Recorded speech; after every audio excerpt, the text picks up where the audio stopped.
Promising director பா ரஞ்சித் அவர்களே பேச அழைக்கிறேன். ஜெய் பீம். ரொம்ப சந்தோஷம். மேடையில் இருக்கிற இமானன் அண்ணன் அவங்களுக்கும் என்னுடைய மகிழ்ச்சியான வாழ்த்துக்கள். ஏன்னா நிறைய யங் டேலண்ட்ஸை வந்து அவர் வந்து தொடர்ந்து வந்து ஊக்கப்படுத்தி அவங்கள வந்து வாய்ப்பு கொடுத்து ரொம்ப நல்ல விஷயங்கள் பண்ணிருக்காரு இந்த இண்டஸ்ட்ரியில். ரொம்ப நல்ல விஷயம் நீங்கள் தொடர்ந்து செஞ்சுட்டே இருங்க. அண்ட் அந்தோனிதாஸ் அண்ணன் ரொம்ப சந்தோஷம் நீங்கள் இங்கே இருக்கிறது. அண்ட் சிவகாமி ஐஏஎஸ் மேடம் பயங்கர இன்ஸ்பைரிங்கான ஒரு பர்சன்.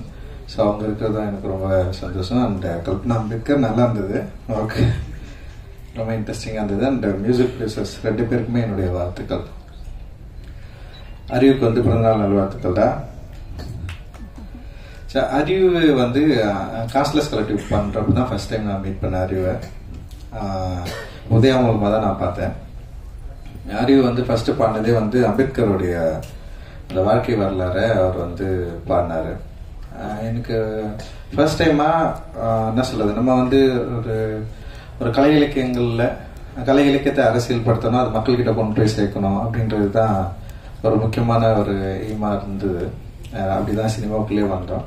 ஸோ கலை இலக்கியங்களை அரசியல் வடிவமாக்கணும், அது மக்கள்கிட்ட கொண்டு போய் சேர்க்கணும். ஸோ கலை மக்களுக்கானது, நம்ம பயன்படுத்துற கலை அது அரசியல் தன்மையோட இருக்கணும் அப்படின்றது தான் யோசனை. ஸோ அந்த யோசனைக்குள்ளே இருக்கிறவங்க கூட ஒன்று சேர்ந்து வேலை செய்யறதுக்கு தான் தொடர்ந்து நம்ம வந்து பார்த்துட்டு இருந்தோம். அந்த அடிப்படையில் அறிவு வந்தது வந்து ஒரு மிகப்பெரிய ஒரு வெளிச்சமா நான் வந்து பார்க்குறேன். இந்த இண்டிபெண்டன்ட் மியூசிக் அண்ட் வந்து இந்த மியூசிக் வடிவத்தில், அதுவும் மொழி ரீதியாகவும் சரி, அறிவு வந்து ஏற்படுத்தின தாக்கம் வந்து மிகப்பெரியது அப்படின்னு நான் நினைக்கிறேன்.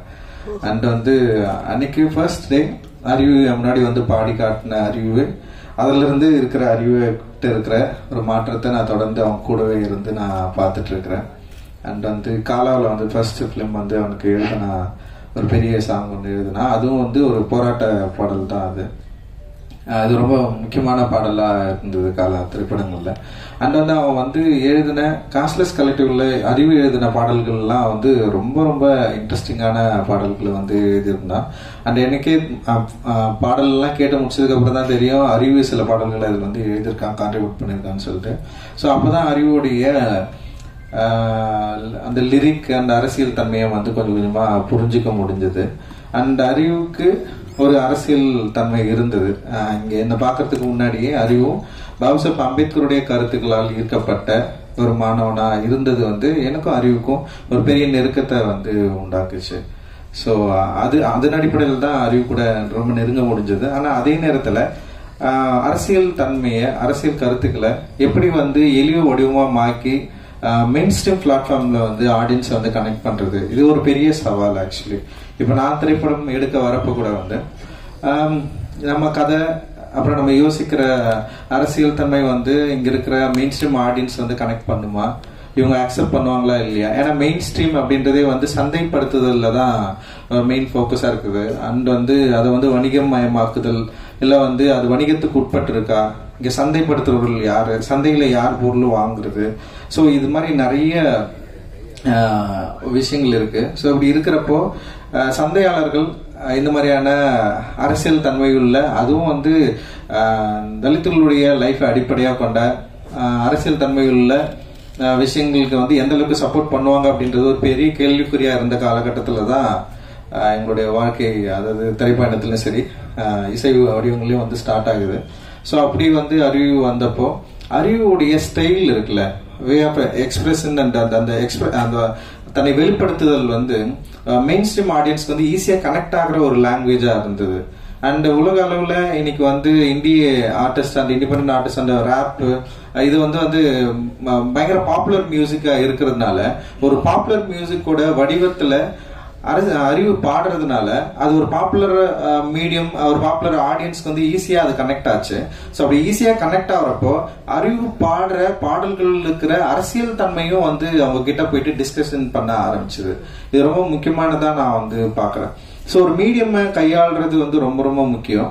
அந்த மீடியம் வந்து ஏற்கனவே இங்க பாப்புலரா இருக்கு. அந்த மீடியம்குள்ள நம்ம விரும்புற அரசியல் தன்மையை அதோட மீடியத்தை சரியா புரிஞ்சுக்கிட்டு நம்ம வந்து அதை அப்ளை பண்றப்போ இங்க இருக்கிற எல்லா ஆடியன்ஸ்க்கும் போய் ரீச் ஆகிறத வந்து என்னால வந்து ஈஸியா பார்க்க முடிஞ்சது. அப்படிதான் அறிவுக்கு வந்து வெற்றி கிடைச்சது அப்படின்னு நான் நினைக்கிறேன். ஏன்னா ரொம்ப சாதாரணமா இது வந்து கிடைச்சிடாது. ஸோ அதுக்கு முன்னாடி நிறைய பாப்புலர் மீடியம்ல இல்லாம நிறைய இண்டிபெண்டன்ட் ஆர்டிஸ்ட் வந்து இங்க வந்து இருந்திருக்கிறாங்க. அதுக்கு வந்து மிக முக்கியமான காரணம், அதுக்கு முக்கியமான உதாரணம் வந்து கே குணசேகரன் ஐயா நம்ம வந்து சொல்லலாம். அண்ட் வந்து தலித் சுப்பையா சொல்லலாம். ஏன்னா இவங்க வந்து மேடை தோறும் வந்து நிறைய பாடல்கள் வந்து பாடியிருக்காங்க. ஆனா அந்த பாடல்கள் எல்லாமே வந்து செம சூப்பரா இருக்கும். ஆனா ஆடியன்ஸை போயிட்டு வந்து ரீச் ஆயிருக்காது. ஸோ இது வந்து ஒரு பெரிய ஒரு கனெக்ஷன் இல்லாமலே இருந்தது. ஒரு மெயின்ஸ்ட்ரீம் மியூசிக் இல்ல மெயின்ஸ்ட்ரீம் ஆடியன்ஸை கனெக்ட் பண்ண முடியாத தனிசை கலைஞர்கள் எக்கச்சக்கமா இருந்தாங்க. சோ ஆனா வந்து வேர்ல்ட் லெவல்ல பாக்குறப்ப தனிசை கலைஞர்களுக்கு ஒரு பெரிய மார்க்கெட் இருந்தது, ஒரு பெரிய ஒரு ஃபேன் ஃபாலோவர்ஸ் இருந்தது, அவங்களால முடிஞ்ச பாடல்களை பாட முடிஞ்சது. குறிப்பா வந்து பிளாக் இசை கலைஞர்களை நம்ம வந்து இதுல வந்து நிறைய ஆப்பிரிக்கன் மியூசிஷியன்ஸ் வந்து நம்ம வந்து நிறைய எக்ஸாம்பிள் எடுத்துக்கலாம். கென்ட்ரிக் லாமர்ல இருந்து எக்கச்சம் பியான்சே, கென்ட்ரிக் லாமர் அண்ட் இவங்கெல்லாம் தான் நமக்கு பெரிய பெரிய இன்ஸ்பிரேஷனா இருந்தாங்க. கென்ட்ரிக்கோட இப்ப ரீசெண்டான ஒரு விஷயம், ஒரு சாங் கூட வந்தது. அண்ட் அவங்கள பாக்குறப்ப வந்து நமக்கு பயங்கர பொறாமையா இருந்தது. அவங்க பில்லியன்ஸ் கணக்குல மக்களை ரீச் பண்ணாங்க. பெரிய அளவுல அந்த பாடல்கள் சந்தைப்படுத்தப்பட்டது. மிகப்பெரிய ஒரு பொருளாதார ரீதியாகவும் பெரிய அளவுல ரீச்ல இருக்கிறாங்க. ஆனா வந்து நம்மளால ஏன் இது இங்க வந்து பண்ண முடியல அப்படின்ற ஒரு கேள்வி இருக்குல்ல, அந்த கேள்வியை நோக்கிதான் இந்த என்ன சொல்றது, இந்த மூமெண்ட் வந்து கொஞ்சம் கொஞ்சமா அப்படியே நகர்ந்து போச்சு. இன்னைக்கு வந்து அறிவு காஸ்ட்லெஸ் கலெக்டிவ்ல வந்து பாடினதுக்கு அப்புறம் அறிவு மாதிரி நிறைய பேர் அதுல வந்தாங்க, நிறைய பேர் பாடினாங்க. அப்படியே வந்து மெயின்ஸ்ட்ரீம் சினிமா நோக்கி நகர்ந்தாங்க. மெயின்ஸ்ட்ரீம் சினிமாவில் இருக்கிற பாடல்களை வந்து பாட ஆரம்பிச்சாங்க. குறிப்பா அறிவு வந்து நடிகர் விஜய் அவர்களுடைய படத்துல வந்து ஒரு பாடல் வந்து பாடி மிகப்பெரிய வெற்றி அடைஞ்சது. அண்ட் தனுஷ் அவர்கள் வடச்சென்னை படத்துல வந்து அவன் பாடி வந்து பெரிய வெற்றி அடைஞ்சது. அண்ட் என்னுடைய திரைப்படங்கள்ல அறிவு தொடர்ந்து எழுதுறது நீயே ஒலி அப்படின்ற பாட்டு சார்பட்டா பரம்பரையில வந்து அவன் எழுதுனது வந்து மிகப்பெரிய வெற்றி அடைஞ்சது, மக்கள்கிட்ட ஈஸியா போய் சேர்ந்து. ஸோ அவனுடைய திரைப்பட பாடல்களும் கூட வந்து அதுல தன்னுடைய அரசியல் கருத்துக்களை வந்து எந்த வகையிலையும் வந்து கம்ப்ரமைஸ் பண்ணாம வந்து அதை ஈஸியா இலகுவா மக்கள்கிட்ட ஈஸியா ரீச் பண்ணி அப்படி கொண்டு போய் சேர்க்கறதுல வந்து ஒரு கை தேர்ந்தவனா மாறி இருக்குது நினைக்கிறப்ப வந்து உண்மையிலேயே வந்து ரொம்ப சந்தோஷமா இருக்கு. அந்த அறிவோட மிக முக்கியமான பாடலா நான் நினைக்கிறது வந்து கள்ளமௌனி. கள்ளமௌனின்ற வார்த்தையை வந்து இன்ட்ரடியூஸ் பண்ணது. அந்த கள்ளமௌனி வந்து பயங்கரமா அந்த வேர்டை வந்து அது ஒரு இண்டி மியூசிக்ல வந்து வெளியே வந்து நாங்க தான் இதுலதான் ரிலீஸ் ஆச்சுன்னு நினைக்கிறேன், நீளம்ல தான். ஆனா அந்த பாடல் வந்து மிகப்பெரிய வெற்றி அடைஞ்சது. ஆப்ரோ ப்ரொடியூஸ் பண்ணிருந்தான் அந்த பாட்டை. அண்ட் வந்து செம்ம சக்சஸ்ஃபுல்லான சாங். அந்த இடத்துல இருந்து அறிவுக்கு வந்து இன்னொரு ஒரு முகம் வந்து தெரிய ஆரம்பிக்குது. அந்த இடத்துல நிறைய சாங் பண்ணியிருந்தான். ஆனா அது ரொம்ப முக்கியமான பாடலா இருந்தது. ஆனா அதுக்கப்புறம் வந்து இந்தி மியூசிக்ல வந்து என்ஜாமி பாட்டு வந்து மிகப்பெரிய பாய்ச்சலை வந்து கிரியேட் பண்ணுச்சு. அண்ட் அதுக்கு வந்து மிக முக்கியமான காரணம் வந்து சந்தோஷ் நாராயணன் ப்ரொடியூசரா இருந்தது. அண்ட் தியோட அவங்க பாடினது. அதோட சேர்ந்து அறிவோடைய எழுத்து இருக்குல்ல, அது ரொம்ப சாதாரணமான எழுத்து இல்ல. அந்த எழுத்து வந்து ஒரு தலைமுறையுடைய ஒரு பல தலைமுறைகளுடைய குரல்களை வடிவத்தை என்ன சொல்றது, ஒரு பெரிய அரசியலை வந்து வார்த்தைகளா மாத்தி குழந்தைங்க கிட்ட கூட ஈஸியா ரீச் பண்ண முடிய அளவுக்கு வந்து அது ஒரு பெரிய ஒர்க் வந்து நிகழ்ந்தது. ஆனா அதன் பிறகு அந்த விஷயத்துல சில பிரச்சனைகள்லாம் வந்து அறிவுக்கு நிறைய பிரச்சனைகள் வந்தது. அவன் வந்து மனதளவுல வந்து ரொம்ப பாதிக்கப்பட்டான். அதுல இருந்து வெளியே வரதுக்கு உண்மையிலேயே பயங்கர ஸ்ட்ரகிள்ல இருந்தான். அந்த ஸ்ட்ரகிள்கான பதில் தான் இந்த 12 பாடல்கள் அப்படின்னு சொல்லிட்டு நான் வந்து சொல்லுவேன். அவன் லைஃப்ல அவனுக்கு அவன் ஏன்னா ரொம்ப சென்சிட்டிவானவன், ஈஸியா எமோஷனலா ஆயிடுவான். ரொம்ப ரொம்ப இப்ப எப்படி பாடல்கள் வந்து அவனுக்கு வந்து ஒரு தீப்பொறி மாதிரி பயங்கரமா பவர்ஃபுல்லா பாடுவான், ரொம்ப எமோஷனலா லவ் அப்படிலாம் இருக்கிறான்ல. ஆனா வந்து நேரடியா பார்த்தா சின்ன குழந்தைதான் அவன். ஆனா வந்து அப்படியே நம்ம தாளாட்டி அப்படியே ஓகேடா ஓகேடா விட்றா, ஒண்ணு இல்லடா அவனுக்கு வந்து அப்படியே அழகா இலகுவா புரிய வச்சு இதெல்லாம் ஒண்ணு இல்லடா, இதை நம்ம ஃபேஸ் பண்ணி தான் ஆகணும்டா அப்படின்னு சொல்லி.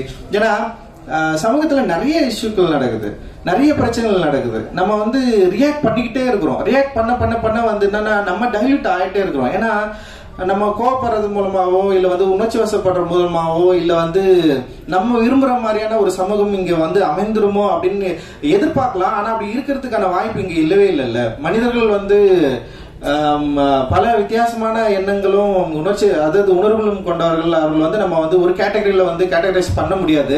ஆனா அறிவு ரொம்ப சிம்பிளா அவங்ககிட்ட இருந்து எல்லாரையும் பார்ப்பான். அவன மாதிரி எல்லாரும் இருக்கணும்னு நினைப்பான். அப்படி எல்லாரும் இருக்கிறதுக்கு வாய்ப்பே இல்லைல்ல. சோ அப்படி இருக்கிறப்போ வந்து அறிவுக்கு நிறைய அவனுடைய பர்சனல் லைஃப்ல அந்த அவனுடைய மனதில் நிறைய பிரச்சனைகள் உருவாச்சு.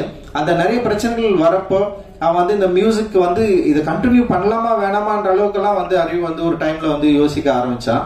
ஆனா வந்து அறிவு வந்து தொடர்ந்து என்கிட்ட அடிக்கடி வந்து அவன் பேசுவான்.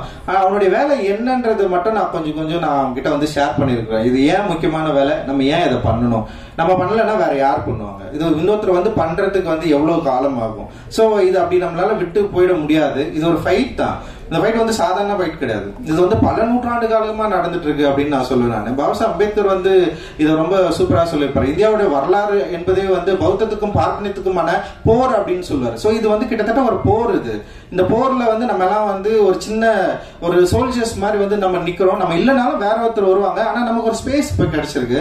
அந்த ஸ்பேஸ் நம்ம கரெக்டா யூட்டிலைஸ் பண்ணிக்கிட்டு நம்ம விரும்புற, நம்ம நினைக்கிற ஜனநாயகத்தன்மை வாய்ந்த ஒரு சமூகத்தை உருவாக்குவதற்கு நம்மளால முடிந்த அளவுக்கு நம்முடைய ஆர்ட்டை வந்து நம்ம வந்து பயன்படுத்தணும் அப்படின்றதுதான் மேக்சிமம் வந்து எனக்கும் அறிவுக்குமான டிஸ்கஷன் இருக்கும். அண்ட் அது வந்து அறிவு வந்து தன்னுடைய இந்த 12 பாடல்களை உருவாக்கி நிறைய பாட்டு வச்சிருக்கான். அதுல 12 மட்டும் தான் இப்ப வந்து ரிலீஸ் பண்றான். எனக்கு ரொம்ப ஆச்சரியமா இருந்தது, எப்படி இவனால 12 பாடல்கள் இவனால வந்து உருவாக்க முடிஞ்சது அப்படின்னு சொல்லிட்டு. இன்னொன்னு இது அவனுடைய போராட்டம் தான் அப்படின்னு நான் நினைக்கிறேன். ஏன்னா அவனால வந்து மியூசிக் பண்ண முடியும்னு சொல்லிட்டு இதுல வந்து ப்ரூவ் பண்ணிருக்கிறான். அண்ட் வந்து அவன் எழுதியிருக்கிறான், அவனே மெட்டா வச்சிருக்கிறான். அண்ட் வந்து இதை வந்து மக்கள்கிட்ட கொண்டு போய் சேர்க்கறதுக்கு தனியாலாம் நின்று இருக்கிறான். இது எல்லாமே அவனே வந்து தேர்ந்தெடுத்தது. சோனி மியூசிக் கிட்ட போனதும் அவனுடைய கால் தான். அவனுக்கு நிறைய பேர் வந்து அவங்க கேட்டாங்க, ஆனாலும் வந்து சோனி மியூசிக் கூட நம்ம போனோம் அப்படின்ற எடுத்ததும் அவனுடைய கால் தான். ஸோ இது ரொம்ப ரொம்ப ஆரோக்கியமான அண்ட் வந்து அவனுடைய வளர்ச்சியில ரொம்ப முக்கியமான காலகட்டமா நான் பாக்குறேன். நான் இந்த 12 பாடல்கள்ல பல பாடல்கள் பல விதமா மக்களுக்கு கொண்டு போய் சேரும், பிடிக்கும் அப்படின்னு நான் நம்புறேன். எனக்குமே வந்து பிடிச்சது வந்து அந்த ராசாத்தி பாடல் வந்து எனக்கு ரொம்ப பிடிச்ச பாடல். நான் அவன்கிட்ட சொன்னேன், கேட்டோடனே எனக்கு ரொம்ப பிடிச்சிருக்குடா. அதை நீ அதை என்ன சொல்றது, மியூசிக்காவும் சரி, அந்த ஃபீமேல் சிங்கரை யூஸ் பண்ணதா இருக்கட்டும், அந்த லிரிக் வந்து பயங்கரமா இருந்தது. ஒரு பயங்கரமா அடி ரொம்ப எனக்கு ஈஸியா வந்து அது கனெக்ட் ஆச்சு. அப்புறம் வந்து சார்பாக பாடல் வந்து பயங்கரமா இருந்தது.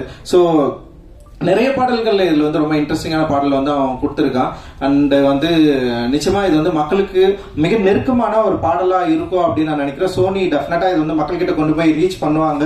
அவங்க கிட்ட ஒரு பெரிய ஃபேன் பேஸ் இருக்கு. அண்ட் பெரிய மக்கள் வந்து சோனி நிறுவனத்தோட, அந்த சோனி மியூசிக்கோட வந்து நெருங்கிய ஒரு உறவோடு இருக்கிறாங்க. அதனால நிச்சயமா இந்த 12 பாடல்கள் பலவிதமா மக்கள் கிட்ட போய் சேரும் அப்படின்னு நான் நினைக்கிறேன். அண்ட் அறிவோட போராட்டத்துக்கு இது ஒரு முதல் படியா தான் நான் நினைக்கிறேன். நான் இது ஆக்சுவலி வந்து ஃபர்ஸ்ட் ஸ்டெப் தான். இதுல அறிவுக்கு நிறைய கத்துப்பா அப்படின்னு நினைக்கிறேன். அறிவு வந்து ரொம்ப எக்ஸ்பிரசிவா இதுல வந்து ஒர்க் பண்ணிருக்கான். இதுல இருந்து நிறைய கத்துக்கிற இடமும் இருக்கு. இதுல கிடைக்கிற விமர்சனங்களை வந்து சரியா நீ வந்து எடுத்துக்கோ. ஏன்னா வந்து விமர்சனங்கள் மட்டும்தான் ஒரு கலைஞனை வந்து சரியா பண்படுத்தும். விமர்சனங்கள் ரொம்ப ரொம்ப ஆக்கப்பூர்வமான விமர்சனங்கள் நான் சொல்றேன். எதிர்மறையான விமர்சனங்களை பத்தி நமக்கு எப்பவுமே கவலை இல்ல. அது ஜஸ்ட் அப்படி இக்னோர் பண்ணிட்டு நம்ம தூக்கி போட்டு போயிட்டே இருக்கணும். அண்ட் ஆக்கப்பூர்வமான விமர்சனங்களை நம்ம ஏற்றுக்கிட்டு நம்முடைய கலையை பண்படுத்துவதற்கு, மக்களிடம் சென்று நம்முடைய கலை சரியான அளவுல சேருவதற்கு நம்ம வந்து கரெக்டா நம்மளை வந்து தயார்படுத்திக்கிறதுக்கான ஒரு மேடையா, இது உன்னுடைய முதல் மேடையா இது இருக்கிறதுல எனக்கு வந்து மிகப்பெரிய மகிழ்ச்சி அண்ட் சந்தோஷம். இந்த நேரத்துல அறிவு கூடவே இருக்கிற சில தோழர்கள் இருக்கிறாங்க. பாலச்சந்திரன் இருக்கிறான், கார்த்தி இருக்கிறான். அண்ட் வந்து அறிவை வந்து இப்ப கல்பனா நிறைய பேர் இருக்கிறாங்க. அண்ட் வந்து அறிவை வந்து இந்த ஒரு அவன் பண்ண ஸ்ட்ரகிள்ல அவங்கள வந்து இவனை வந்து கைவிடாதவர்கள் இவர்கள் எல்லாரும். அவங்களுக்கு என்ன நான் வந்து இந்த நேரத்துல வந்து நான் நன்றி தெரிவிச்சுக்கிறேன். நீங்களாம் இல்லைன்னா டெஃபினட்டா வந்து அறிவு இல்லை. ஏன்னா வந்து அவனை வந்து நீங்க பயங்கரமா ப்ரொடெக்ட் பண்ணி இந்த ஸ்டேஜ் கொண்டு வந்து நிறுத்திருக்கிறீங்க அப்படின்றதுல வந்து எனக்கு வந்து ரொம்ப ரொம்ப சந்தோஷம். அண்ட் வந்து அறிவோட அப்பா அம்மாவுக்கு, அவங்களுடைய உறவினர்களுக்கு எல்லாருக்குமே என்னுடைய நன்றிகள். அண்ட் ஊடகத்தாருக்கும் எல்லாருக்குமே என்னுடைய நன்றி. இந்த இது வந்து சரியான அளவில் கொண்டு போய் சேர்ப்பீங்க அப்படின்னு நம்ம நம்புறோம். அண்ட் ரொம்ப மகிழ்ச்சி தான் அறிவு, பெரிய இது ரொம்ப சந்தோஷம். அண்ட் வந்து உன்னை பார்த்து நிறைய பேர் வந்து வரணும், நிறைய பேர் வந்து கலை மக்களுக்கானதா மாற்றணும், கலையை சரியான அளவு பயன்படுத்தி இது வந்து நம்ம விரும்புற சமூகத்தை உருவாக்குவதற்கான ஒரு வேலைக்கான முதல் படியா அது இருக்கும் அப்படின்னு நான் நம்புறேன். ஜெய்பீம். நன்றி. ஜெய்பீம். தேங்க்யூ. ப்ரொஃபசர் கலைநேசன் அறிவோட அப்பா அவர்களை அன்போடு மேடைக்கு அழைக்கிறோம். இது என்ன பேசுறதுன்னு தெரியல, ஆனாலும் எல்லோருக்கும் நன்றி சொல்ல கடமைப்பட்டிருக்கிறேன். இந்த படத்தை பார்த்தேன் வந்த உடனே. இந்த படத்தை பார்த்த உடனே என்னுடைய அப்பா தான் நினைவு வந்தார். நாங்கெல்லாம் படிக்கின்றதுக்காக எங்க அப்பா அவர் வேலை செஞ்ச நாயுடு வீட்டு மாட்டை காலையில கொண்டு போயிட்டு, மாட்டை கொண்டு போயிட்டு அதை கழுவி அது சுத்தம் செய்து ஏர் ஓட்ட போவாங்க. ஏர் முடிச்சு பிறகு அதை கட்டிட்டு அதை அடுத்த வேலையை நாள் முழுக்க செய்வாங்க. நேரங்களெல்லாம் கிடையாது. அப்படி கடுமையாக அந்த உழைப்பை அலட்சியமாக பார்த்த அந்த உழைப்பை மாட்டு பிடிச்சிட்டு போற அந்த அடிப்படையான அடித்தள மக்கள் செய்த சாதாரண வேலையை இவ்வளவு உயர்வான மேடையில வைத்திருப்பது உண்மையிலே மிக்க மகிழ்ச்சியாக. அறிவு மகன் என்ற முறையில் அல்ல, நான் அறிவுடைய பாடல்களுக்கு நான் ஒரு ரசிகன். ஏன்னா அறிவு ஒவ்வொரு பாடல்களையும் வரிகளையும் நான் நேசிப்பேன். ஏன்னா அது எல்லாமே நாங்கள் வாழ்ந்த வாழ்க்கையை ஒவ்வொன்றா சொல்லிட்டே இருக்கோம். எதையுமே தவிர்க்க முடியாது. எல்லாமே அந்த வாழ்க்கையை அப்படியே பதிவு செய்த அந்த வரிகள் என்பதுல எனக்கு மிக நெருக்கம் உண்டு. ஆகையினாலதான் அவன் எவ்வளவு போனாலும் அதை நாங்கள் பாராமட்டு இருக்கிறோம். அவனை இந்த நிலையில் கொண்டு வந்து நிறுத்தியிருக்கிற மதிப்பிற்கு மரியாதைக்குரிய மக்கள் இயக்குனர் அன்பிற்குரிய சகோதரர் ரஞ்சித் டைரக்டர் அவர்களுக்கு உண்மையிலே நெஞ்சார்ந்த நன்றி தெரிவித்துக் அதை பிஇ முடிச்சுட்டு MBA முடிச்சுட்டு சங்கர் IAS அகாடமியில கொண்டு வந்து சேர்த்தோம். 2 ஆண்டுகள் IAS அகாடமியில பயிற்சி பெற்றார். இன்னும் ஒரு 6 மாதத்துல IAS எக்ஸாம் எழுதி அவன் ஒரு நல்ல வேலைக்கு போயிடுவான் என்ற நம்பிக்கையோட அவன் அண்ணா நகரில் சங்கர் IAS அகாடமியில் சேர்த்தோம். ஆனால் அது நிறைவேறுவதற்குள்ளாலே இப்படிப்பட்ட ஒரு வாய்ப்பு வந்தது. அந்த வரிகள் மிக சிறப்பாக இருந்தது. எங்க மனைவிக்கு ரொம்ப கட்டியா இது இல்ல அந்த பாதையிலிருந்து மாறக்கூடாது என்பது கட்டியாதான் இருந்தாங்க. எனக்கு சமூகத்தின் வரிகளா இருக்குது, நல்ல வரியா தான் இருக்குது. படிச்சுட்டு மட்டும் வந்து என்ன செய்ய போறோம், மீண்டும் சமூகத்தை தானே செய்யணும், பரவாயில்ல நல்லா தான் இருக்கு செய்யட்டுன்னு ஒரு பக்கம் இருந்தாலும் நாங்கள் இருவருமே நினைச்சது ஒரு அதிகாரியா போகணும் அப்படின்னு தான் நினைச்சிருந்தோம். உண்மையிலே இப்படி வராம அந்த எக்ஸாம் எல்லாம் எழுதியிருந்தாங்க நல்ல ஒரு அதிகாரியா போயிருப்பான் என்ற நம்பிக்கை எங்களுக்கு உண்டு. ஆனாலும் இன்றைக்கு அதிகாரிகளா இருந்து கொண்டு பெரிய அளவில் சமூகத்திற்கு இது பேச முடியாது, செய்துவிட முடியாது என்ற பல அனுபவங்களை நாம் பார்த்திருக்கிறோம். அந்த அடிப்படையில அவன் செய்திருக்கின்ற இந்த வேலைகள் எல்லாவற்றுக்கும் அவனுக்கு ஒரு நல்ல மேடை அமைத்து அவனுடைய வரிகளை அனுமதித்து அவனை ஒரு பாடகராக எழுத்தாளராக மாற்றி அமைத்திருக்கிற டைரக்டர் ரஞ்சித் அவர்களுக்கு உண்மையிலேயே நாங்கள் குடும்பத்தின் சார்பில் மீண்டும் மீண்டும் நன்றியை தெரிவித்துக் கொள்ள கடமைப்பட்டிருக்கிறோம். நாங்கள் சொல்ல வேண்டிய செய்திகள் பலவற்றை அவர் குடும்ப ரீதியாக பல செய்திகளை சொல்லியிருக்கார். பல்வேறு மன உளைச்சல்கள் அவனுக்கு ஏற்பட்ட போதெல்லாம் உண்மையிலே நான் எனக்கு சொல்லும் போது உடனே நான் சரி நீ அண்ணன்கிட்ட சொன்னியாடான்னு தான் கேட்பேன். இல்ல அண்ணன் சொல்லியிருக்கிறேன், அண்ணன் இப்படி வழி சொல்லியிருக்கிறாரு, பொறுத்துக்கடா சொல்லியிருக்கிறாரு, இதெல்லாம் வருண்டா சிம்பிளா எடுத்துக்கடான்னு சொல்லியிருக்காரு. அது மாதிரி அவர் தட்டி கொடுத்து அவனை தொடர்ந்து பாதுகாத்து இந்த வழியில கொண்டு வந்து சேர்த்திருக்கிறார். உண்மையிலேயே அவருக்கு நான் மிகுந்த நன்றியை தெரிவித்துக் கொள்ள கடமைப்பட்டிருக்கிறேன். சங்கர் IAS அகாடமியிலிருந்து காஸ்டஸ் கலெக்டிவ்ஸ்ல ரஞ்சித் டைரக்டர் உருவாக்கிய அந்த காஸ்டஸ் கலெக்டிவ்ஸ்ல ஒரு பாடகராக, ஒரு பாடல் எழுதுகிறவராக, பாடலை பாடுகிறவராக உருவாக்கிய அந்த நாளை நான் எண்ணி பார்க்கிறேன். உண்மையிலே அந்த நாளே முதலா நாங்க சென்னைக்கு ஒரு பாடல் பாடுற நிகழ்வுக்கு வந்து உட்கார்ந்து பார்த்து எங்களுக்கு அந்த முதல் நிகழ்வு. ஆனா அந்த நிகழ்வு பல முக்கியஸ்தர்கள்லாம் எதிரில் உட்கார்ந்து நான் பார்த்திருக்கிறேன். பல பெரும் தலைவர்கள் உட்கார்ந்து இருக்கிறாங்க, ஏராளமான கூட்டங்கள் வந்தாங்க. அவன் அறிவு பாடிக்கிட்டு இருக்கான், இவ்வளவு பேர் அதை ரெகனைஸ் பண்றாங்க. அது உண்மையிலேயே எங்களுக்கு மிகப்பெரிய திம்பாக இருந்தது. அது இல்லாம சமூக நோக்காட இருந்தது. அது கூட எங்க அப்பாவுடைய வாழ்க்கையே வரியா வரும். உன் பாட்டனெல்லாம் வச்சாண்டா என் பாட்டனுக்கு வேட்டு, அதனாலதான்டா கொடுக்குறாங்க கோட்டாவில சீட்டுன்ற பாட்டெல்லாம் ஏதோ சும்மாவெல்லாம் வந்துடல. அன்னைக்கு எங்க அப்பா உழைச்ச உழைப்பெல்லாம் கணக்கு போட்டு பார்த்தா நாங்க சம்பாதிக்க வேண்டியதே இல்லை. அவ்வளவு பாக்கி இருக்கு, எங்களுக்கு தர வேண்டிய பாக்கி அவ்வளவு உழைப்பு இருக்கு. அவர்கள்லாம் காலையில அதிகாலை எழுந்த உடனே 6 மணிக்கு போயிருவாங்க, இரவு 10 மணிக்கு தான் வீட்டுக்கு வருவாங்க. இடையில அவருடைய அந்த பம்ப் செட் இருக்கிற நாயுடு வீட்டுல முழு நேரமா எந்த வேலை உண்டா எல்லா வேலையும் செய்வாங்க. கொட்டாய சாணி வாரி விட்டாங்க, மாட்டு கொண்டு விடுவாங்க, திரும்ப கொள்வாங்க, திரும்ப அவர்கள் என்ன வேலை சொல்ற எல்லா வேலையும் செய்ய படியாள்காரன் பேர் இருக்கு. அப்படி செய்வாங்க. மாதம் முழுக்க மாதத்துக்கு 8 மரக்கால்கள் அவ்வளவுதான், என்ன வேலை வேணாலும் செஞ்சுட்டு இருப்பாங்க. அப்படி படியாள்காரராக இருந்த என் அப்பா என்னை படிப்பாளியாக மாற்றினார். அந்த படிப்பாளியை சமூகத்துக்கு எதுவும் செய்யவில்லைன்னு சொன்னாங்க. அந்த நான் கற்றுக்கொண்ட அந்த பாடத்தை இந்த வாழ்க்கையில் மேலே கொண்டு வந்து நிறுத்துகிற அந்த பணியை மகன் செய்கிறான் என்ற பொழுது உண்மையிலே இந்த மகனை சமூக படிக்காக நான் தத்து கொடுத்திருக்கிறேன் என்ற மிக பெருமையோட மகிழ்ச்சியோட நான் தொடர்ந்து வாழ்க்கை கடமைப்பட்டிருக்கிறேன்.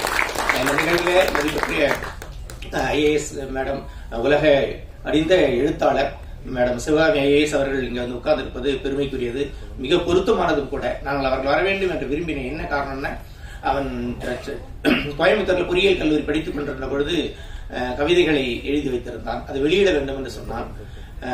முதல்ல காலேஜ் போயிருக்கிறேன், ஃபர்ஸ்ட் இயர் எக்ஸாம் வரட்டும், ஃபர்ஸ்ட் இயர் ரிசல்ட் வரட்டும், அதுல எல்லாத்தையும் நல்ல மார்க் வாங்கினதை இந்த புத்தகம் வெளியிட அனுமதிப்பேன்னு சொல்லி நான் ரொம்ப கராரா இருந்தேன். பிஇனுடைய ஃபர்ஸ்ட் செமஸ்டர் ரிசல்ட் எல்லாம் நல்ல மார்க்கோட வந்த பிறகு சரி வெளியிட அனுமதித்தேன். அதுலயும் குறிப்பாக சொன்னது இல்ல எனக்கு வர ஜூலை 18 வந்து 18 வயசு வந்துடுது, நான் 18 வயசு வரதுக்குள்ளால கட்டாயம் வெளியிட்டணும்னு சொன்னான்.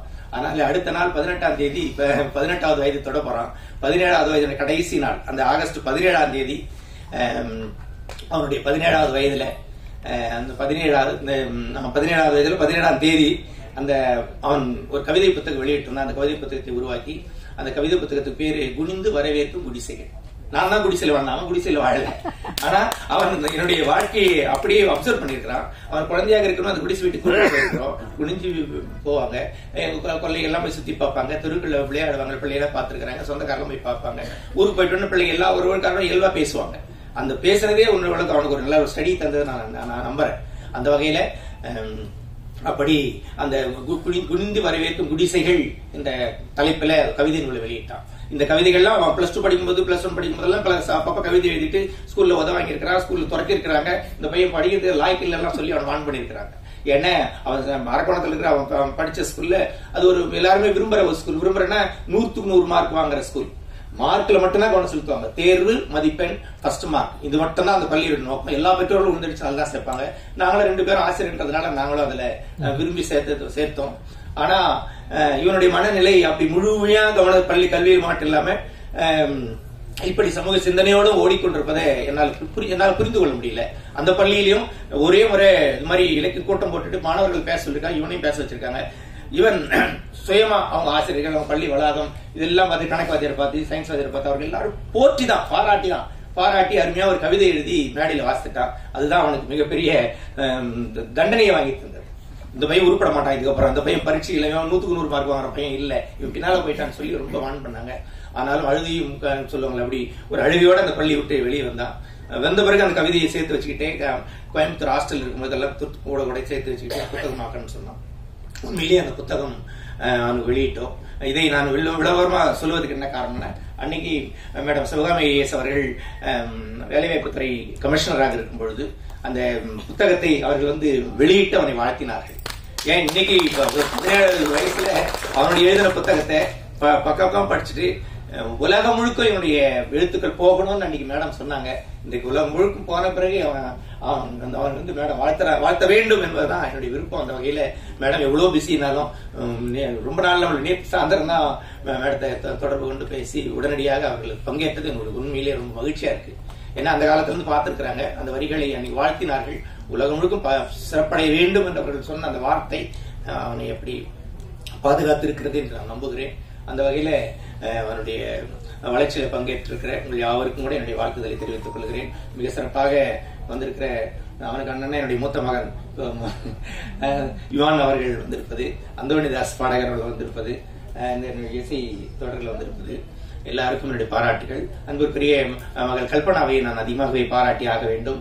உண்மையிலே அவன் கலங்குகின்ற பொழுதெல்லாம் வார்த்தையாலும் பல்வேறு தளங்களிலே அவனை பாதுகாப்பதில் அவர்கள் முனைந்து பங்கேற்று அவனுக்கு பெரிய உதவிகளை செய்து ஒரு உடுக்கை இழந்தவன் கைபோல் அங்கே இடுக்கண் களைவதாம் நட்பு என்று திருவள்ளுவர் சொன்ன மாதிரி எப்பெல்லாம் உதவி தேவை அந்த மாதிரி நேரங்களில் உதவுகின்ற ஒரு நல்ல நண்பராக இருப்பதில் நான் மகிழ்ச்சி அடைகிறேன், அவர்களை பாராட்டுகிறேன். அவர் மட்டுமல்ல, எப்போவுமே இருக்கிற சந்தர், கார்த்தி, மற்ற அங்க இருக்கிற பாலச்சந்தர், அந்த டீம் எல்லாரையும் நான் மீண்டும் மீண்டும் பாராட்டுகிறேன், வாழ்த்துகிறேன். எல்லோருமே ஒரு குடும்பமாக அவன் தங்கி இருக்கிற வீட்டுக்கு வந்துட்டு சொன்னா எல்லாருமே கும்பலாவே இருப்பாங்க. எப்பயுமே தனியா பார்க்க முடியாது. சரி இங்கதான் தனியா பார்க்கல, வீட்டுக்கு வரானே, சரி அவங்ககிட்ட ஏதாவது வார்த்தை பேசணும்னு பார்த்தா 4 பேரோட வீட்டுக்கு வரான். அவங்ககிட்ட எந்த ரகசியமும் எப்பவுமே பேச முடியாது. அந்த மாதிரி ஒரு படையோட இருப்பதில் எனக்கு பெருமை. அது மாத்திரம் இல்லாம ஏதோ இந்த இள வயதுல மாணவர்கள் என்னையோ இப்படியோ பாதி மாறி போகின்ற காலமாக இது இருக்கிறதை நம்ம எல்லாரும் அறிந்திருக்கிறோம். அந்த வகையில அப்படி பாதி மாறி போகாமல் தன்னையும் தன்னுடைய அறிவு சிந்தனையையும் தன்னுடைய நண்பர்களையும் கூட பயன்படுத்தி சமூக பார்வையாக இருப்பதும் சமூகத்திற்கு நான் விடியலை தேடுகின்ற அந்த பாதையாக இருப்பதும் எனக்கு மகிழ்ச்சி அளிக்கிறது, பெருமை அளிக்கிறது. அந்த வகையில இது பங்கேற்றிருக்கிற உதவி செய்த எல்லோரையும் இந்த நேரத்தில் நான் பாராட்ட கடமைப்பட்டிருக்கிறேன். அது மாத்திரம் இல்லாம எங்க மாமியாரே வள்ளியம்மா, என்னுடைய துணைவியாருடைய அம்மா, அவருக்கு பாட்டி இல்லையா, அம்மம்மா. நாங்க 2 பேரும் பள்ளி, நான் கல்லூரியில் பேராசிரியர், என் மனைவி பள்ளி தலைமை ஆசிரியர் இருக்கிறாங்க. நாங்க 2 பேரும் குழந்தைகளை பராமரிப்பது எங்களுக்கு ரொம்ப, அதாவது நேரம் கிடையாதுன்னு சொல்றோம், எல்லாரும் சொல்ற மாதிரி நேரம் கிடையாது. ஆனாலும் அந்த பொறுப்பு எல்லாம் எங்க மாமியார் தான் எடுத்துக்கிட்டாங்க. அதனால என்னுடைய மகனையும் மகளையும் அவர்கள் பொறுப்பேற்றுக் கொண்டார்கள். அன்பாக அவங்க தான் வளர்த்தெடுத்தார்கள். எனவே பெற்றோர்களை விட என்னை அதிகமாக தூக்கி வளர்த்தெடுத்த பாட்டியை மறந்துவிடக் கூடாது என்ற நன்றி உணர்வோட அவர்களுக்கு தூக்கி நிறுத்தியிருப்பது உண்மையிலேயே பெருமையாக இருக்கிறது. அது மிக சிறந்த நன்றி உணர்வு என்று நான் நம்புகிறேன். என்னுடைய கடமையும் கூட சேர்ந்து அடங்கியிருப்பதாக நான் உணர்கிறேன். அந்த வகையில பங்கேற்ற என்னுடைய அப்பா வந்திருக்கிறார். அவர்கள் எல்லாம் கடுமையாக உழைப்பை செலுத்தியவர்கள். தான் பட்ட கஷ்டம் பிள்ளைகள் படக்கூடாது என்று சொல்லிட்டு வழக்கமா சொல்லுவாங்கல்ல, அது நேரடியாக என்னை ஆளாக்கியதில் பெற்றோர்கள் அப்படி அர்ப்பணிப்பாக இந்த வேலையை செய்திருக்கிறார்கள். அவர்கள் உருவாக்கி இருக்கிறார்கள், நன்றி சொல்லுகிறேன். குறிப்பா என்னுடைய தம்பி வந்திருக்கிறார், ஆளர் வந்திருக்கிறார், தம்பி மனைவி செய்யா வந்திருக்கிறாங்க. அவர்கள் எல்லாம் எல்லாமே நம் குடும்பமாக, தனித்தனி குடும்பமாக இல்லாமல் எல்லாரும் குடும்பமாக ஒரே சிந்தனையாக பிறருக்கு உதவுவதும் சமூக பணி ஆற்றுவதும் தான் என்னுடைய குடும்ப நெறியாக நாங்கள் வளர்ந்து வருவோம். அதனால் நாங்கள் மகிழ்ச்சியாக இருக்கிறோம். என்னுடைய தங்கை வந்திருக்கு, லைலா வந்திருக்கிறது. ஒரு பாட்டுல எங்க தங்கை கூட ஆட வச்சிருக்கான். அதெல்லாம் அப்படியே ஒரு பதிவு இருக்கு இல்ல, அது ஒரு நன்மை தான் என்னைக்கா இருந்தாலும். அது மாதிரி என்னுடைய மகள் டாக்டர் கனிமொழி வந்திருக்கு. என்னுடைய மருமகன் வந்திருக்காரு, டாக்டர் சிவராஜ் 2 பேரும் வந்திருக்கிறாங்க. உண்மையிலே அவர்கள் எல்லோரும் அவனுடைய பாடல்களை உற்சாகப்படுத்துவர்களாக, மேலும் வரிகளை மேம்படுத்துவதற்கு உதவுகின்றவர்களாக தொடர்ந்து இருப்பது மிகப்பெரிய மகிழ்ச்சி. உண்மையிலே ஒரு குடும்பம், நாங்க வெட்டையத்து பண ஆசை பத்தி மற்ற இதை பத்தி நாங்க கவலைப்படுறதில்லை. அப்பப்போ இருக்கிற அப்பப்போ எதாவது செலவாயிடுச்சா பரவாயில்ல, சேர்த்து வைக்கிற விஷயம்லாம் எங்களுக்கு எப்பவுமே கிடையாது. அதனால இப்படி நண்பர்களோடு இருப்பதும் பிறருக்கு உதவி செய்கின்ற அந்த அந்த செயல்பாடு உண்மையிலே மகிழ்ச்சி அளிக்கிறது, தொடர்ந்து செயல்பட வைக்கிறது. இன்னும் கூட நிறைய செய்ய வேண்டி இருக்கிறது. நான் அரக்கோணத்தில் அடிக்கடி அம்பேத்கர் பிறந்தநாள் விழாவில் மாலை நேரத்துல பாண்டிச்சேரியில இருந்து தலித் சுப்பையா அவர்களை கூட்டு வந்து கலை நிகழ்ச்சி நடத்துவோம். தலித் சுப்பையா அவர்கள் ஒரு இசை போர் நடத்துவார்.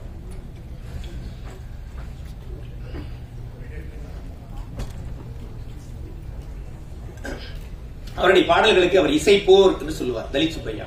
அந்த தலித் சுப்பையா, நான் வந்து அந்த பகுதியில் இருக்கிற ஒரு எம்ப்ளாயின்றதுனால நாங்கெல்லாம் சேர்ந்து அந்த நிகழ்ச்சி நடத்துவோம். நான் ஒரு ஆர்கனைசர்ன்றதுனால பையன் வீட்டுல இருக்கிற கையில அவன் கூட்டுவான், வாடா பாலாட்டு கூட்டுவான், அவ்வளவுதான். நான் நிகழ்ச்சியில ரொம்ப பிஸியா இருப்பேன், நடத்திட்டு இருப்போம். அவன் எதிரில் உட்காந்துருப்பான், அவ்வளவுதான். அவன் உட்கார வச்சுட்டு நான் வேலையை செஞ்சுட்டு இருப்போம். அப்படி தலித் சுப்பையா அவன் பாடலை தூரம் இருந்து வேடிக்கை பார்த்தான் என்பது எனக்கு தெரியும். ஆனால் அது இவ்வளவு உள்வாங்கி இருக்கிறான் என்பதெல்லாம் அவனுடைய படைப்புகள் வந்த பிறகுதான் நான் உணர்கிறேன். அப்படி பிள்ளைகளை இந்த மாதிரி வேலைகள் எல்லாம் கூட்டு போகும்போது பிள்ளைகள் நாம் கற்றுக் கொடுக்காமல் இயல்பாக சமூகத்தை கற்றுக்கொள்கிறார்கள். மணிமேகலை வந்திருக்காங்க நினைக்கிறேன். அந்த மணிமேகலையும் தலித் சுப்பையாவுடைய பாடல்கள் எப்பவுமே அந்த மேடைகள்ல அவர்கள் பாடும்பொழுது எதிரில் உட்கார்ந்து கேட்டுட்டு இருப்பான். கடைசியா புத்தக வெளியீட்டுக்கு முன்னால தலித் சுப்பையா அவர்கள் ஒரு புத்தகத்தை கொண்டு வந்து இதை அந்த தம்பி கொடுக்கணும்னு சொன்னாரு. அவன் என் மகன் தெரியாது அவருக்கு. ஏன்னா அந்த போய் ஏதோ கூப்பிட்டு ஒரு பாட்டு பாட வச்சாங்க, பாடலாம், அந்த பையனுக்கு கொடுக்கணும்னு சொன்னார். அப்படிங்களையா, மகிழ்ச்சிங்கன்னு சொல்லி நாங்க ஆர்கனைசர்ன்ற முறையில சரிங்க ஐயா கொடுங்கன்னு சொல்லி அவர் அந்த வாழ்க்கை எழுதி கொடுத்தாரு. கொடுக்கும் போது தான் சொன்னேன் பையன் தான் ரொம்ப சந்தோஷப்பட்டாரு. அப்படி தலித் சுப்பையா அவர்கள் பாடலை நேரில் கேட்டிருக்கிறார், கருத்துக்களை உள்வாங்கி இருக்கிறார். அவருடைய எளிமை அவனுக்கு ரொம்ப பிடிக்கும், எங்களுக்கு எல்லாம் அவருடைய எளிமை பிடிக்கும். 2000 ரூபாய் வேணா இது பஸ் இது போதும் வேணாம் போயிட்டே இருப்பார். அது மாதிரி ஒரு எளிமையான கலைஞர், ஆனா கருத்தாட மிக்கவர். மிக எளிமையா எல்லாவற்றையும் சாடுவார், குறைகளை சாடுவார், சரியான செய்திகளை முன்வைப்பார். அதே மாதிரி இப்ப பாடிக்கிட்டே நடந்துகிட்டே அப்படி எல்லாரும் கவனிக்கிற மாதிரி அந்த நிகழ்வு இருக்கும் அவருடைய பாடல்கள். அந்த மாதிரி அதே நிகழ்வுல கடந்த ஆண்டு தலித் சுப்பையா அவர்கள் இப்பொழுது இல்லை. ஆனாலும் கடந்த ஆண்டு ஏப்ரல் 13 இந்த நிகழ்வு நடக்கும்போது எல்லாரும் சொன்னாங்க அறிவு வந்து பாடணும்னு சொன்னாங்க. அறிவு வந்து பாடி அதை செய்தி பண்ணி அதை தலித் சுப்பையா ஸ்டைல்லயே எல்லா பாடல்களையும் பாடி அவருடைய பாடல்களை பாடியது மட்டுமல்லாம அவருடைய நடை தலித் சுப்பையா இல்லை என்ற குறையே இல்லை, அறிவு தீர்த்துட்டா என்று சொன்னாங்க. அது உண்மையிலேயே எங்களுக்கு ரொம்ப பெருமையாக இருந்தது. அந்த அளவுக்கு அது எங்களுக்கு பயனளித்தது நான் நம்புகிறேன். அந்த வகையில பல்வேறு இலக்கிய கூட்டங்கள் எதிர் கூட்டங்களால எல்லாத்தையும் அழைச்சிட்டு போவோம். மேடம் சிவகாமி அவர்கள் அதிகாரத்தில் இருக்கும்போது கூட, இப்ப உங்களுக்கு அதிகாரம் உண்டு, அரசு பணியில் இருக்கும்போது கூட பல்வேறு சமூக பணிகளை செய்யும் போதெல்லாம் எல்லா கிராமங்களுக்கெல்லாம் போகும்போதெல்லாம் நான் போவேன், மனைவி வருவாங்க, பிள்ளைகள் எவ்வளவு வாய்ப்பு வருவாங்க. நம்ம போயிட்டு பிறகு தேன்மொழி பேச நம்ம சொல்லுவோம், தேன்மொழி மைக்கு வச்சு பேசுவோம். பிள்ளைகள் எல்லோரும் வருவாங்க. அதனால அப்படி அவர்களோட இணைந்ததுனால சமூக பணியை தொடர்ந்து செய்வதற்கு அதுல இன்னும் பிசகாமல் நிலைத்து நிற்பதற்கு சிவகாமி மேடம் அவருடைய சமூக பணியின் வழிகாட்டுதல் எங்கள் குடும்பத்திற்கு மிகப்பெரிய பிரயோஜனமாக வழிகாட்டுதலாக இருக்கிறது. அவரோடு இணைந்து நிகழ்வில் பங்கேற்றிருக்கிற மணிமேகலை வந்திருக்காங்க, பாக்கியலட்சுமி வந்திருக்காங்க, துளசி பாக்கியலட்சுமி வந்திருக்காங்க, நிர்மலா மனம் வந்திருக்காங்க. எல்லாரும் கூட இந்த நேரத்தில் நான் நன்றி சொல்ல கடமைப்பட்டிருக்கிறேன். என்னுடைய துணைவியார் அவர்கள் பேசலாமா, இன்னும் ரொம்ப நேரம் பேசுவாங்க, அவ்வளோ காத்திருக்கிறேன். அதனால அவங்க சார்பாக நான் பேச கருதுகிறேன். அவர்களுக்கு அவரோட பாட்டு ரொம்ப பிடிக்கும். ஆனாலும் இந்த மாதிரி ஆபீசர் ஆகலையே என்ற குறை இருக்கும். பாட்டு ரொம்ப அவங்க வாழ்த்துவாங்க, அதுக்கப்புறமும் இப்படி போயிடுறானே நினைப்பாங்க. ஆனாலும் சமூக அந்த வார்த்தைகள் நல்ல வார்த்தைகளா இருப்பதனாலதான் எங்களுக்கு இருக்கிறது. அது சமூகத்திற்கு பயன்படட்டும், சமூக மேம்பட இணைந்து எல்லோரும் ஏராளமான இளைஞர்கள் இந்த சிந்தனையிலேயே கூடி நிற்பது என்பதே பெரிய விஷயம். அந்த வகையிலே இந்த கூடி நிற்கிற அனைத்து சமூக சிந்தனை உள்ள இளைஞர்கள் யாவருக்கும் கூட இந்த நேரத்தில் பாராட்டுதலை வாழ்த்துதலை தெரிவித்துக் கொள்கிறேன். அனைவருக்கும் நன்றி.